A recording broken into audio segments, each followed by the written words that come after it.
안녕하세요. 조쌤이와 수다 조쌤입니다.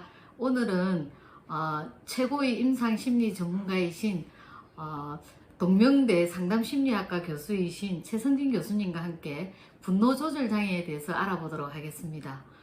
교수님, 네. 안녕하세요. 네, 안녕하세요. 네, 잘 지내셨습니까? 너무 네. 오랜만이죠? 네, 오래간만이네요. 네. 그동안 코로나 때문에 좀 어디 좀 못 다니고 이래서 네. 저 혼자 하느라고 고생 많았습니다. 네. 다시 뵙게 돼서 너무 감사하고요. 네, 반갑습니다. 예, 네. 교수님, 저 요즘 그 미디어에서 네. 또는 TV나 이런 매체에서 분노 조절 장애라는 말들이 굉장히 많이 일어나고 있고요. 네.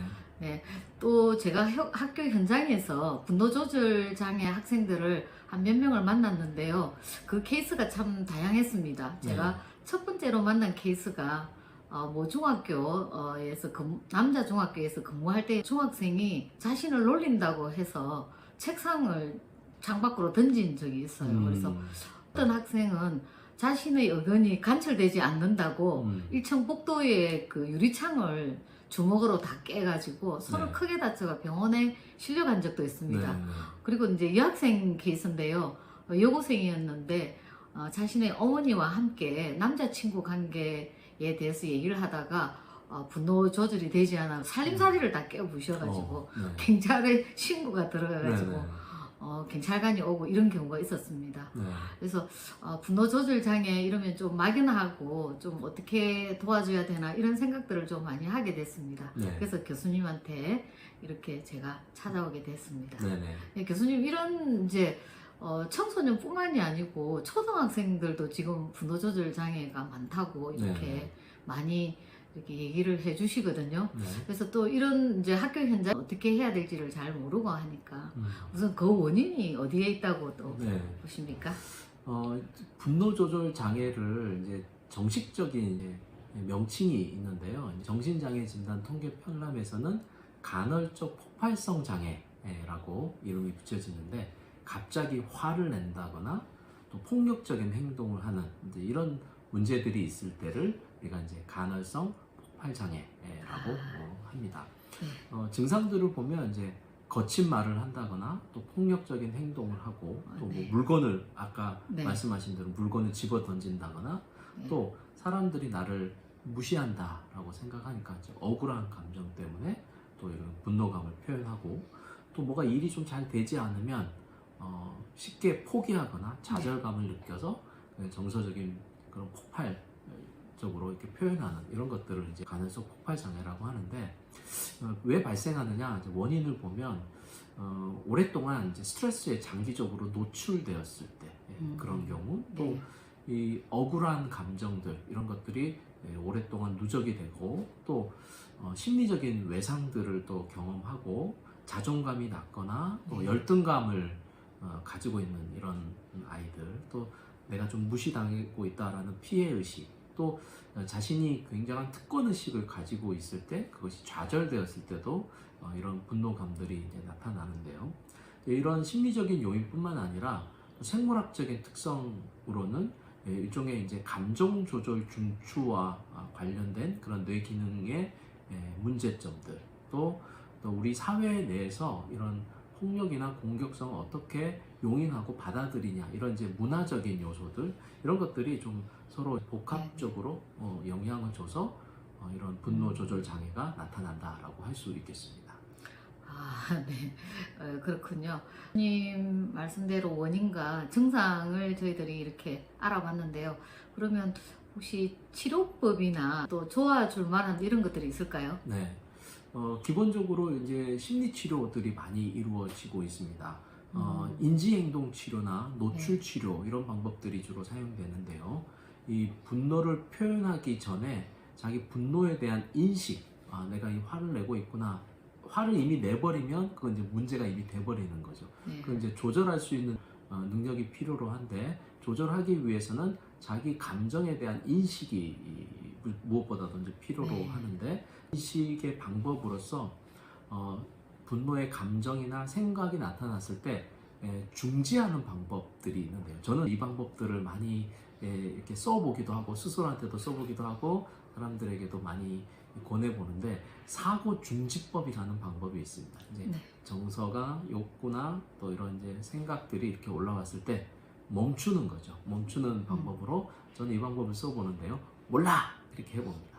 아, 몰라! 이렇게 하면 네. 아주 단호하고 빠르고 정확하게 몰라! 하고 사고를 중지시킬 수 있는 욕구가 잠시 멈춰지는 거죠. 그러고 난 다음에 자기를 이제 들여다보는, 정서를 들여다보고 그런 이제 들여다보는 인식이 되고 난 다음에는 조절 능력이 이제 나타나는 거죠. 이게 이제 사실은 한 번에 되는 것이 아니라 그러네요. 반복적인 훈련을 네. 통해서 이런 분노를 조절할 수 있는 힘을 키워나가는 것, 이게 심리적인 방법이라고 할 수 있고요. 필요하다면 이제 약물의 도움을 받을 수도 있습니다. 네. 기분 조절의 문제가 잘 작동이 안 될 때 사용할 수 있는 그런 기분 조절제, 또 이제 항우울이나 항불안제 같은 것들을 적절하게 사용하면 또 기분을 어느 정도는 좀 안정시킬 수 있는 이제 그런 방법들이 있습니다. 아, 네. 좋은 말씀 잘 들었는데 인지행동치료는 저도 학교에서 배운 대로 많이 네. 사용하고 있는데 효과가 참 크긴 크더라고요. 네. 예, 그렇다면 저희들은 주로 이제 청소년을 주로 만나잖아요. 그래서 청소년들에게 가정이나 학교에서 부모님이나 선생님들이 혹시 또 이렇게 간단하게 도와줄 수 있는 방법이 있을까요? 네. 앞서 이제 비슷한 방법들인데요. 이제 네. 정서를 인식을 잘 하는 거, 이제 자기 정서를 정서 인식. 내가 어떤 감정을 느끼고 있는지를 잘 인식하는 훈련들이 필요로 하는데, 또 무조건적으로 이제 분노 감정들을 참거나 억압하면 다른 형태들로 나타나는 경우들이 많습니다. 예를 들면 뭐 섭식 장애의 문제가 나타날 수도 있고, 또 다른 신체적인 문제들로 이런 게 표현될 수 있기 때문에 무조건 참거나 억압하는 것이 대수는 아니다. 네, 그래서 적절하게 건강하게 자신의 감정을 표현할 수 있어야 되는데, 저는 글 쓰는 방법도 상당히 좋은 방법이라고 생각이 네. 되는데요. 뭐 자신의 감정들을 이렇게 표현해보고 메모를 해보면 감정들을 어느 정도는 이렇게 수렴적인 방식으로 정리해 볼 수 있는 그런 기회들도 생기고, 또 화를 내는 그 상황에서 상황에 머무르는 것 자체가 계속 갈등을 유발시키기 때문에 그 상황을 잠시 떠나 있는 것도 좋은 방법이 됩니다. 그리고 뭐 저는 이제 10가지 세워보고 물 한 잔 마시기 이런 방법 써보는데, 그 상황에서 잠시 떠나서 물을 한 잔 마시고 자기를 리프레시 하면, 아, 내가 왜 이 화가 나타났을까에 대한 인식도 되고 그 원인도 찾게 되고 적절하게 대응할 수 있는 방법들이 생길 수 있는데요. 그것들이 부모님들도 아이들을 대할 때 마찬가지로 아이들도 친구나 또 학교 장면에서도 또 선생님들도 마찬가지로 그런 분노 감정들을 제대로 인식하고 건강하게 표현할 수 있는, 또 평상시에 이제 스트레스를 많이 경험하는 것 자체가 이미 그런 분노를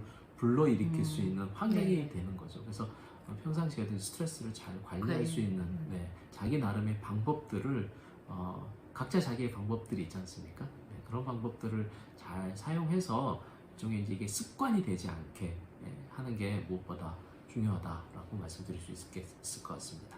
네, 교수님 정말 좋은 말씀 잘 들었는데요. 특히 자기 감정이 어떤지, 정서가 어떤지를 파악하는 것이 가장 중요하다는 말이 정말 공감이 되는데요. 그리고 네. 특히 학생들한테는 또 그 장소를 이렇게 피해 있는 것, 떠나 있는 것도 아주 좋은 방법일 것 같습니다. 네. 학부모님 여러분들께서도 자녀들의 지나치게 스트레스를 받지 않게 가정에서 이렇게 잘 지도를 해주시면 아이들이 건강하게 잘 지낼 것 같습니다. 네. 너무 감사하고요. 네. 마지막으로 제가 듣기로는 우리 동명대학교에서 박사과정 네. 또 학생들도 뽑고 임상심리 수련생도 뽑는다고 들었는데요. 네. 좀 한번 설명 좀 해주시기 바랍니다. 네. 네. 2023년도 내년부터 동명대학교 상담심리학과의 일반 대학원 박사과정이 개설이 되게 되었습니다. 상담심리학, 임상심리학, 특히 이제 요즘 이제 범죄심리학 관심이 많은데 범죄심리학, 아동놀이, 심리치료 그런 이제 여러 영역의 박사과정이 개설이 되어서 이 분야에서 전문가로서 혹은 또 연구자로서 이렇게 성장하고 싶은 여러 분들의 많은 관심을 좀 부탁을 드리고요. 또 저희 학교에 동명심리건강연구소가 있는데 제가 이제 거기 소장을 맡고 있는데 네.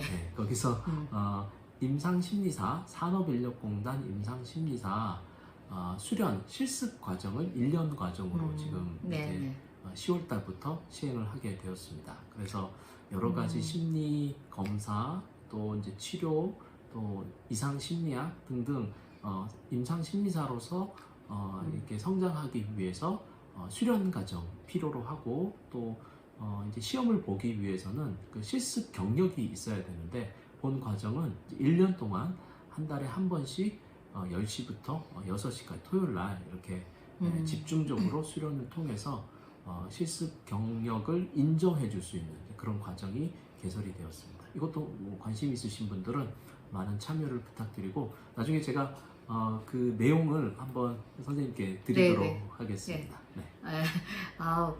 정말 좋은 그 커리큘럼이던데요. 제가 잘 한번 살펴봤거든요. 네. 그래서 저는 이제 특히 놀이치료, 이제 청소년들하고 또 많이 있으니까 놀이치료에 관심이 가던데, 사실은 임상심리 그 수련 기간이라든지 실습할 수 있는 곳이 잘 없잖아요. 그렇죠. 그죠? 네. 그래서, 야, 너무 잘 됐다 해가지고 제가 다시 한번 또 홍보를 하려고 합니다. 네. 이런 좀 좋은 커리큘럼과 함께 좋은 실력 있는 교수님과 함께 같이 공부를 한다면 내적으로 힘든 아이들을 돌볼 수 있지 않을까, 네. 이런 생각들을 해봅니다. 네. 교수님 오늘 그 분노 조절 장애 다시 한번 더 공부를 하게 됐는데 너무 감사하고요. 네. 다음 기회에 또 다른 주제로 우리는 만나도록 합시다. 네. 예, 감사합니다. 네, 고맙습니다. 네.